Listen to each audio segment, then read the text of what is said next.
오케이. 아까랑 이어서 다시 한번 가자. 여기서 얘기할 건 이제 129페이지에 나오는 뭐 무신정변에 대한 반발과 권력 다툼, 최씨 정권의 성립인데 결론적으로 얘기하자면 아까 선생님이 뭘 설명했어? 아까 시간에 무신정변이 성공한 이야기를 했잖아. 그 이후에 약 100년간 이제 무신들이 권력을 지배하는 시기가 오는데 이 시기 동안에 누가 권력자가 됐었고 이들이 정치 운영을 어떻게 했는지 구별을 해야 돼. 그래서 그 순서가 어떻게 되냐면 이방, 정중부, 병대승, 이민, 최충원, 최우, 최양, 최희 이렇게 나왔는데 여기까지 기억하고 이 뒤에 듣보잡이야. 몰라도 돼. 역사에서 물어보는 케이스 드물어. 왜 그런지 좀 이따 설명을 할게. 오케이? 그리고 니네가 이 설명하면 맨날 물어보는 것 중에 대표적인 거. 선생님, 이방이 왕인가요? 선생님, 정중부가 왕인가요? 선생님, 최충원이 왕인가요? 왕 아니야. 무슨 말이냐면 이들이 무신정변을 통해가지고 권력을 장악을 했잖아. 왕은 있어. 이 당시 얘네가 그 1170년에 무신정변에 성공하고 원래 왕이었던 의종은 왕에서 쫓아내가지고 저기 경상도로 유배 보내버리고 걔 아들 죽여버리고 걔 동생이었던 애를 왕으로 올린 거야. 자기들이. 이방 정중부 세력이. 그래서 걔가 왕이 돼서 걔가 명종이야. 근데 명종은 왕이 됐지만 허수아비겠지. 그러니까 그 명목상의 왕은 있지만 왕은 그냥 왕실에서 밥이나 먹고 그냥 눈치나 보고 울면서 찔찔 짜는 애들이고 실제 진짜 권력은 누가 갖고 있는 거야? 이 무신들 지배자가 가지고 있는 거지. 그러니까 이 사람들이 권력자이지 왕은 아닌 거다. 그거 구별을 좀 해야 돼. 오케이? 자, 그래서 이들이 단편적인 사건에 의해서 권력 장악을 했어. 그러니까 모두가 또 이들을 따랐느냐? 그건 아니야. 왜냐하면 이 무신집권기 동안에 백성들의 삶은 어땠을까? 무신집권기 동안의 백성들의 삶은 더 엉망이랬지. 무슨 이야기냐? 야, 앞에 문벌귀족 사회가 지속되면서 얘들이 뭐 고리대를 주고 막 땅을 뺏고 수탈을 하고 그러면서 백성들의 삶은 너무 어려워졌다고 했잖아. 그치? 그랬는데 그러다가 권력에 의해서 어떻게 돼? 무신들로 권력자가 교체가 됐어. 근데 아까도 선생님 얘기했지만 얘네들이 이 권력을 잡은 게 뭐 백성들의 도탄에 빠진 삶을 구제하고 뭐 이 어려움에 빠진 나라를 구하고 뭐 이런 대단한 뭐 그런 대의 명분이 있어? 없지. 그런 거. 그냥 이들이 반발해서 일으킨 건 뭐야? 그냥 저것들 문신 새끼들 저거 우리 이렇게 무시하고 저것들 가진 거 다 우리가 뺏어버려야 된다. 저것도 한 번에 죽여버리자. 이런 개인적 욕망에 의해서 일어난 사건이지 이게 무슨 큰 대의 명분을 갖고 일어난 사건이 아니잖아. 그러니까 백성들의 삶은 이 시기에 더 어려워지는 거야. 그러니까 이들에 대한 반발도 지속적으로 계속 있었던 거지. 무신집권기 100년 동안이 안정화된 세상이 아니란 말이야. 그나마 뒤에 좀 얘기했지. 요때는 좀 안정화되지만 이 앞에 한 25년은 엄청난 혼란이 있었어. 특히나 막 이제 얘네가 그 쿠데타를 성공시키고 나서 1, 2년 내에서는 무신이 아닌 사람들, 밖에 외부에 나가 있는 무신 아닌 사람들이 있을 거 아니야. 그런 사람들이 이들을 처단하겠다고 막 쿠데타를 일으켜서 왕을 되살리겠다고 막 반란을 일으키기도 했었다고. 대표적인 게 조이총의 난, 그 다음 김보당의 난, 이런 난들이 교과서에 나오지. 한번 읽어보면 나와. 조이총, 김보당 이런 사람들은 지방에 나가 있었던 문신 세력들이지. 그러니까 이들이 반란을 일으켜서 얘네들을 제거하려고 했었지만 결국 성공에 실패했다는 거야. 그러면서 자신들의 권력을 찾아갔다는 거지. 오케이? 그거 기억을 해야 돼. 자, 그럼 무신정변에 성공하고 최초의 권력자 누구냐? 그 무신정변을 주도했던 40대의 그 장년 장군. 아마 군인들의 리더 역할을 했었던 것 같아. 이 당시에 상장군은 정중부였지만 정중부는 이렇게 신망을 많이 얻진 않았던 것 같아. 실제 쿠데타를 주도했던 세력은 이방이었던 것 같아. 그래서 이방이 권력을 먼저 잡게 된다. 이 사람이 권력을 잡고 정치 운영을 어떻게 했냐면 무슨 말이냐면 왕하고 함께 뭐 국가 운영을 하려면 뭐 회의기구가 있어야 될 거 아니야. 근데 원래대로 했으면 도병마사나 신목도감이 운영이 돼야 되겠지. 근데 얘가 도병마사 신목도감에 대해서 알아? 얘네들이 다 도병마사 신목도감 알아? 모르잖아. 한 번도 가본 적이 없어. 그러니까 이들은 그걸 통해서 국가 운영을 할 수가 없는 거지. 그래서 어떤 기관을 통해서 정치 운영을 하느냐? 원래 자기들이 모였던 기관. 선생님 앞 시간에 얘기했었잖아. 남들 도병마사에서 회의할 때 군대 장군들, 군대 지휘관들은 어디에서 회의했어? 중방이라는 곳에서 회의를 했었잖아. 그러니까 이들은 어떤 기관에서 정치 운영을 하는 거야? 중방이라는 곳에서 핵심이 돼서 정치 운영을 하는 거지. 야, 앞으로 선생님이 밑에다 쓰고 위에다도 쓸 건데 다 이유가 있어. 만약에 필기할 거면 선생님 쓰는 거대로 따라와. 오케이? 중방이라는 거를 통해서 권력 운영을 했었단 말이야. 원래 이 군인 장군들이 모이던 회의기구였어. 그래서 이방 시기엔 중방을 통해서 운영이 되는데 이방 시대가 약 한 4년 정도 가는데 이방이 엄청나게 또 이 욕심쟁이고 표독스럽고 그랬나 봐. 그래서 자기야 권력에 도전하고 다 죽여버리고 원래 자기 쿠데타 동기였던 이고라는 애가 있었는데 이고가 권력을 넓히려고 그러니까 암살자 보내서 막 이고 죽여버리고 정중부 집안에 못 움직이게 관리하고 자기 딸내미 명종한테 왕비로 시집 보내고 막 이러면서 권력을 장악해가고 있었단 말이에요. 그러니까 이방에 대한 불만이 막 쌓여가는 거지. 그래서 결국 이방이 4년 만에 누구에게? 정중부 아들이 있어. 이 정중부는 이 당시에 나이 60 넘으면 완전 이제 장부 스탠스 노인네고 이 정중부 아들이 정균이라는 애가 있었는데 이 새끼가 좀 하여튼 좀 대가리 쓰고 좀 그런 모사 같은 그런 역할을 하나 봐. 그래서 정균이 그 승려들 스님들 부대에 꼬드겨가지고 이방이 워낙 있어. 이방이 이만한 철몽동이 휘둘러가지고 도깨비 망망이 같은 거 있지. 그 철몽동으로 머리통 때려 죽이는 그런 이 군인들이 다 한끗발 하던 애들이야. 그러니까 이방을 정상적으로 싸워서 이길 수가 없다 그래가지고 이방이 스님 부대들 사찰하는 그런 자리를 만들어서 요즘으로 치면 뭐 군대 이렇게 뭐 미사일 자랑하고 이런 것처럼 이렇게 사열하는 거 있잖아. 그 스님 부대들 사열하는 자리 만들어가지고 스님 부대들 꼬셔가지고 일순간에 스님 100여 명이 뛰어들어가지고 주위에 꼬셔서 이방은 그렇게 해서 칼 맞고 죽어 그 자리에서. 그리고 누구의 세상이 열려? 정중부의 세상이 열리는 거예요. 정확히 치면 정중부하고 정균이라는 아들놈하고 같이 운영했던 건데 얘들도 정치 운영은 뭘로 하겠어? 얘들도 중방으로 하겠죠. 정중부는 자기가 중방의 리더 아니야. 그러니까 자기가 중방을 중심이 돼가지고 정치 운영을 하는데 이 정중부도 엄청난 욕심쟁이여가지고 막 전국 각지에 자기 땅 엄청나게 만들고 막 수탈하고 막 그래가지고 이 정중부 시기에도 또 불만이 장난 아니었다 그러더라고. 그래서 결국 한 4년 만에 권력이 끝장이 나. 누구한테? 경대승이라는 26 먹었던 청년 장군한테 급살당해가지고 칼빵 맞고 죽어. 얘네도. 그래서 세상은 이제 누구의 시대가 열린 거야? 경대승의 시대가 열렸는데 야, 이 경대승이 좀 특이한 사람이다. 이 사람이 권력을 잡은 게 몇 살이냐면 26이야. 아마 우리 역사를 통틀어서 26세 왕 빼고 왕이 된 사람 빼고 밑에서부터 성장한 사람 중에 26세 국가 최고 권력자에 등장한 사람이 없을까? 아마 최연소일 거로 기억해. 근데 경대승이 어떻게 이렇게 그럼 빠르게 젊은 나이에 권력을 잡을 수 있었냐면 원래 경대승의 아버지가 경진이라고 해서 대장군이야. 아까 상장군 대장군 했을 때 그 대장군 출신이고 누구냐면 정중부 친구야. 거의 군대 동기 요즘 치면. 그래서 그 1170년 무신반란 일으켰을 때 얘네들 이제 아버지 경진 장군이 군대를 주둔하고 있었던 게 지금 충청도 청주쯤 되는데 충청도에서 군사 일으키고 와가지고 어디로 올라와서 개경 올라와가지고 이 쿠데타 성공시킨 그 케이스라고. 그리고 쿠데타 성공한 다음에 농공행상 이제 상 엄청나게 받고 원래 자기 본거지인 청주 내려가서 청주에서 이제 군대 가지고 권력을 공고이게 하고 있었던 거지. 사고에서 아버지가 착하고 이런 사람은 아니었고 아버지도 정중부나 비슷했던 놈이었던 것 같아. 기록 보면 이제 충청도 가서 수탈하고 막 땅 뺏고 막 이러던 거지. 근데 그런 아버지 밑에 엄청나게 대단한 아들이 나온 거지. 한문으로 치면 겸부호자라고 부르는데 개 같은 아버지 밑에 고라니 같은 아들이 나왔다 뭐 이런 표현이더라고. 근데 경대승이 왜 그런 평가를 받냐면 그래가지고 경대승이 25인가에 얘 아버지가 죽은 거야. 급사로. 그래서 아버지 경진의 대장군 지위도 이어받고 아버지 군대도 그대로 이어받은 거지 경대승. 근데 경대승은 아마 그런 거에 대한 반발이 많고 정말 이 고려 사회를 구원하겠다는 그런 이제 좀 굳은 의지가 있었던 것 같아. 그래서 얘가 자기 아버지가 수탈한 거 다 나눠주고 이제 사람들이 배불리 먹이고 그러니까 지역에서 이제 경대승에 대한 인기가 엄청 많은 거예요.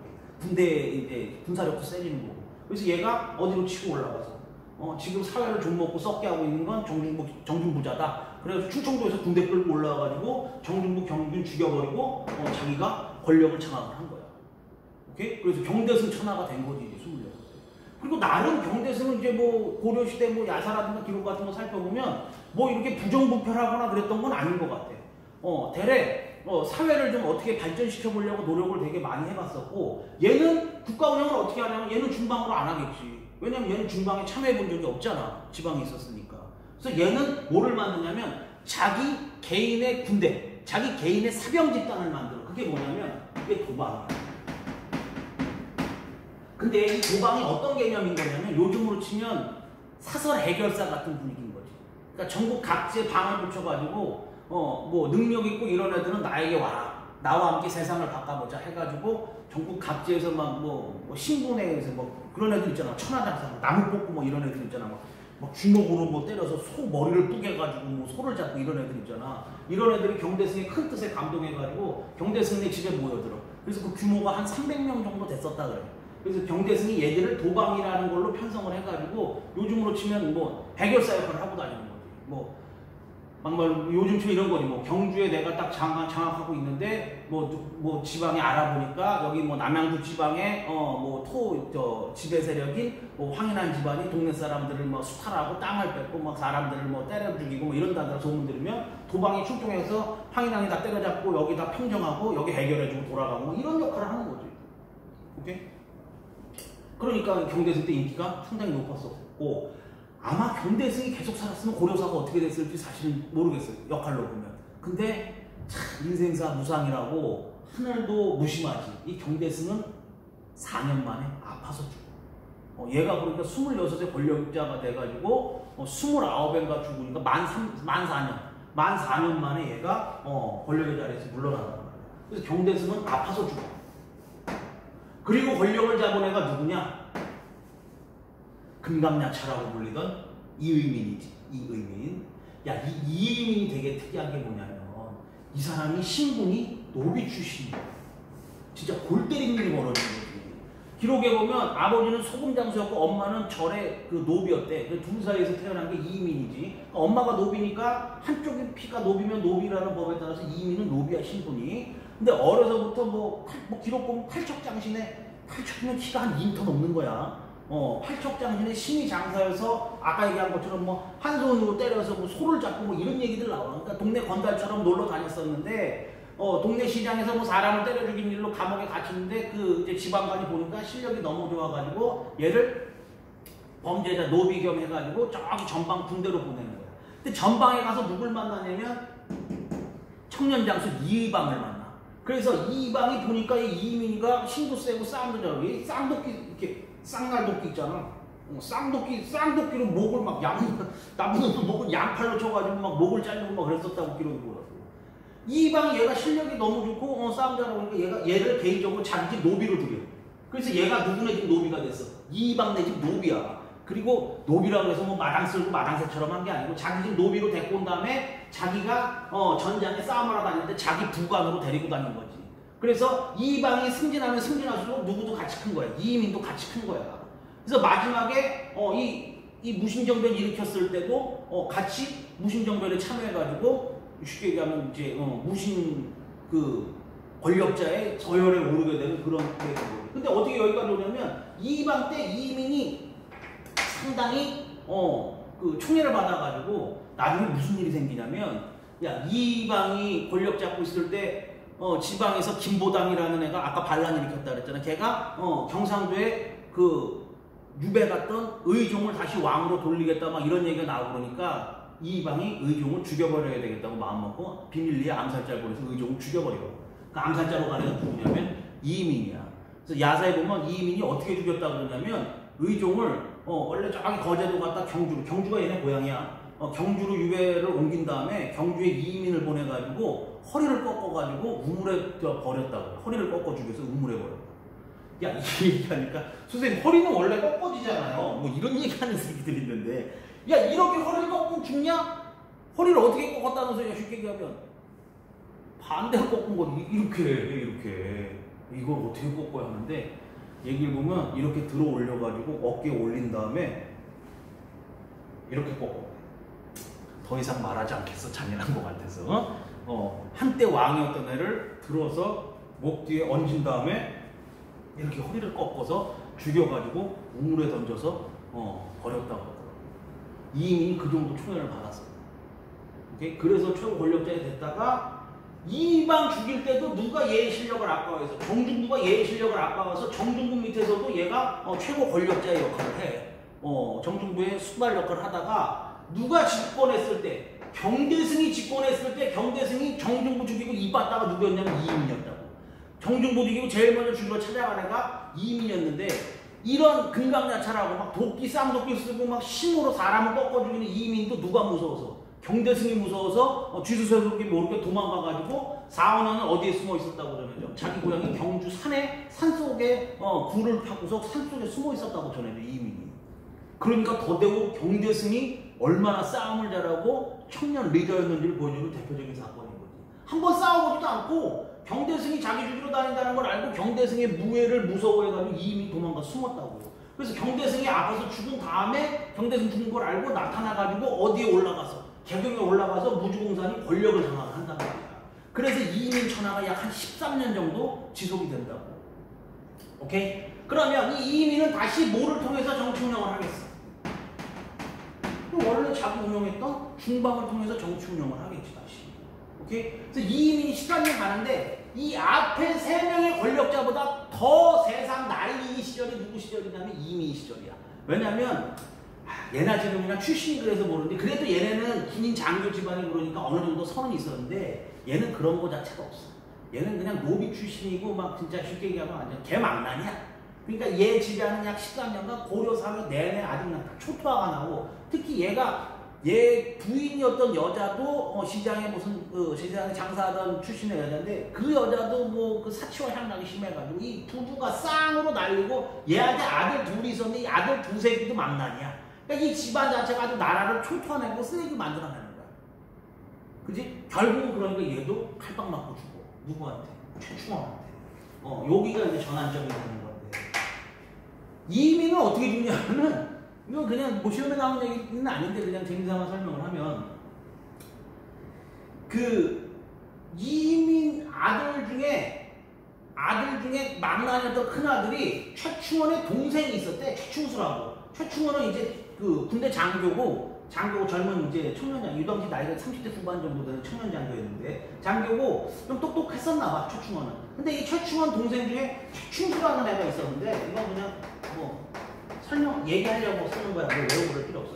최충수라는 애가 있었는데 최충수하고 얘 아들하고 사이가 별로 안 좋았나 봐. 그래서 표면적인 그 기록에 나온 거 보면 이 당시 최충수는 집에 기러기 새 있지 새 기러기가 이제 예전에 이제 편지 역할을 한 거잖아. 다리에 묶어서. 그러니까 되게 뭐 집안의 가보 같은 역할을 하는 건데 최충수의 비둘기를 이 이민 아들이 훔쳐가가지고 최충수가 빠기로 왔다. 그래가지고 이건 나를 무시한 짓이다 해서 뭐 죽여버리겠다고 형한테 얘기했다 그러는데 표면적인 얘기는 그런 게 있고 야사에 전해지는 이야기는 또 어떤 게 있냐면 최충수의 부인이 상당히 미인이었대. 최충수의 부인이 상당히 미인이었는데 이 이민의 아들이 최충수의 부인을 겁탈했다는 얘기도 있고 그래. 그래서 최충수가 이거를 이 집안을 내가 그대로 볼 수 없다. 이거 죽여버리겠다 이렇게 다짐하고 자기 혼자 하기 어려우니까 누구한테 가서 자기 형한테 가가지고 이 얘기를 하고 형이 그럼 때를 두고 기다리자 해가지고 최충원이 자기 동생 최충수의 워낙 뭐 동생이 원하는 데 풀어주겠지만 자기도 이게 권력을 잡고자 하는 의지가 있었겠지. 그래서 이민하고 이 집안이 새벽에 출근하려고 준비하는 그 순간을 기습을 해가지고 칼빵으로 죽여버렸다는 그런 얘기도 있는 거지. 그래서 결국 이민도 13년 만에 제거가 되고 누구의 시대가 열려? 최충원의 시대가 열린단 말이야. 그런데 왜 선생님이 여기서부터 구별을 했냐면 이때까지는 3년, 4년, 뭐 10년의 이런 되게 혼란의 시대였다면 이 최충원은 나름 권력자로서의 상당한 뛰어난 수완을 보여서 최충원 때부터는 권력이 안정화돼가지고 최충원 이후로 최충원 아들 최후 아들 최양 아들 최유 해가지고 4대 60년 정도 최씨 집안의 권력이 이어지게 되는 흐름이 된단 말이야.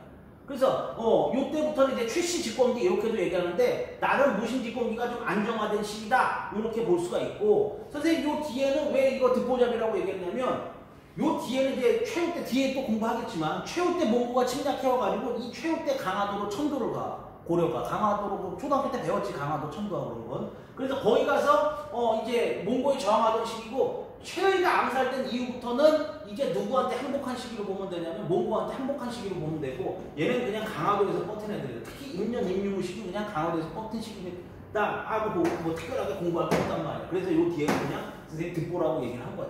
그래서 여기까지만 기억하면 된다고. 오케이? 그 중에서 특히 누구만 최충원하고 최후만 기억하면 되는데 왜냐하면 얘들이 권력 정치의 변화를 또 정치제도의 변화를 주는 게 뭐냐면, 야, 최충원이 권력을 잡고 보니까 앞에 애들 쓱 보니까 중방으로 정치 운영하고 이랬던 애들 어때? 지금 끝이 좋지 않았지. 그지? 그리고 중방 정치 운영하고 이런 애들 다 칼빵 맞고 죽었단 말이야. 그러니까 더 이상 중방 가지고는 정치 운영이 안 된다. 그러니까 정치 기구를 바꿔야 되겠다. 그래서 얘가 새로운 정치 기구를 출범을 시켜. 그게 뭐냐면 교정 도감, 교정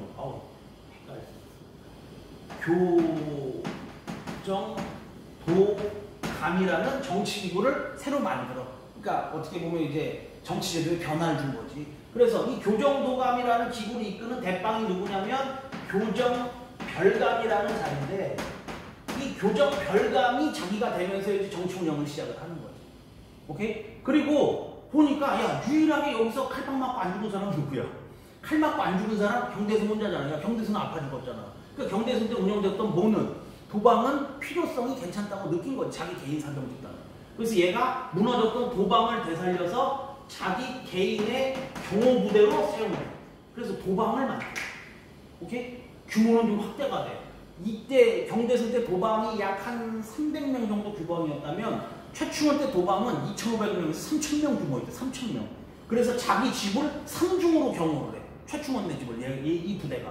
그러니까 최충원이 죽을래야 죽을 수가 없어. 최충원 죽이려고 최충원 내 집을 뚫고 들어갈 수가 없어. 경호원이 3,000명이야. 그래서 최충원이 정치적으로는 뭐를 통해서? 교정도감을 통해서. 그 다음 군사적으로는 뭐를 통해서? 도방을 통해서 정치 운영을 했다는 걸 기억을 하고, 그래서 천수를 누린 다음에 자기 권력을 누구에게 이어져? 최후에게 이어진단 말이야. 아들이었던 최후에게. 그러니까 최후의 입장에서는 아버지 때 있었던 기구는 그대로 이어가겠지. 필요성이 있으니까. 교정도감 훌륭한 조직이잖아. 도방 훌륭한 군사 조직이고 그대로 이어간단 말이야. 그리고 나서 이제 플러스로 더욱더 많은 기관을 만들어냈는데, 최후 때 만들어진 대표적인 정치행정기구가 뭐가 있냐면 정방이라는 기관도 있고 서방이라는 기관도 있어. 자기 집에 만든 거야. 자기 집에. 정방은 뭐냐면 인사행정을 했던 기관이라고 이야기를 하고, 서방은 뭐냐면 정치자문을 했던 기관이라고 이야기한단 말이야. 어렵지 않아. 뭐냐면 야, 최후가 권력을 잡고 보니까 이제 시기가 약 한 40-50년 지나왔단 말이야. 근데 야, 이게 필요하잖아. 국가 운영을 하려면. 선생님 매번 얘기하지만, 아니 칼 쓰는 새끼들만 데리고서 국가 운영을 하려니까 이게 안 되잖아. 근데 문신들을 데려다 쓰자니 문신이 필요하면 자신들이 쿠데타를 일으킨 게 문제였었다는 걸 스스로 인정하는 꼴이 되잖아. 그치? 그러니까 최후 입장에선 최후 집이 거의 궁궐만 해. 그래서 자기 집에다가 똑똑한 애들을 보여들게 해. 특히 뭐 최후 스스로가 또 시 쓰고 뭐 그림 그리고 이런 걸 좋아했었다고도 하고. 어쨌든 최후가 인재를 모은다는 소식을 들으니까 야, 그동안 뭐 과거 시험 준비하고 공부하고 이랬던 애들이 뭐 해먹을 게 지금 있어? 아무것도 없잖아. 과거도 안 열리고 아무것도 없으니까 누구네 집에 모여들기 시작하는 거야. 최훈의 집에 모여들기 시작하는 거야. 최훈의 집에 가면 뭐 먹을 것도 주고 재워주고 뭐 용돈도 주고 뭐 이런다는 소문이 나니까.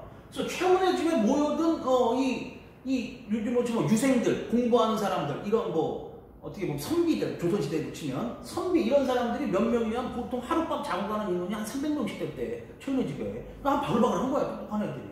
그러니까 그런 인재들을 데리고 자기 집에다가 자기 정치를 도와줄 수 있는 기구를 만든 거지.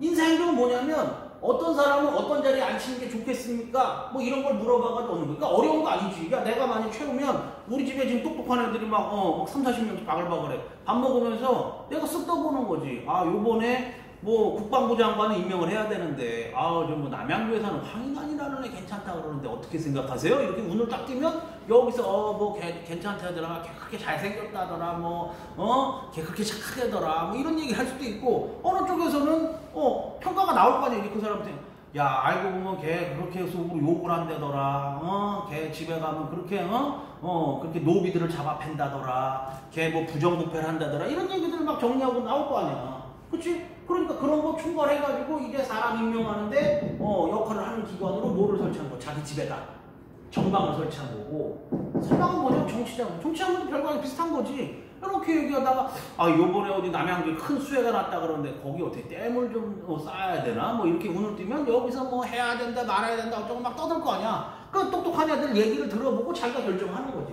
그런 게 자문인 거야. 오케이? 그래서 정방과 서방이라는 정치자본 기구를 두어서 운영을 하는 거. 그러니까 최후 때는 교정도감도 있고 교정별감이 누구야? 최후인 거지. 교정도감도 있고 정방도 있고 서방도 있는 거죠. 오케이? 그리고 얘 때 또 새로운 군사 조직을 하나 만드는데 그게 뭐냐면 그 유명한 삼별초야.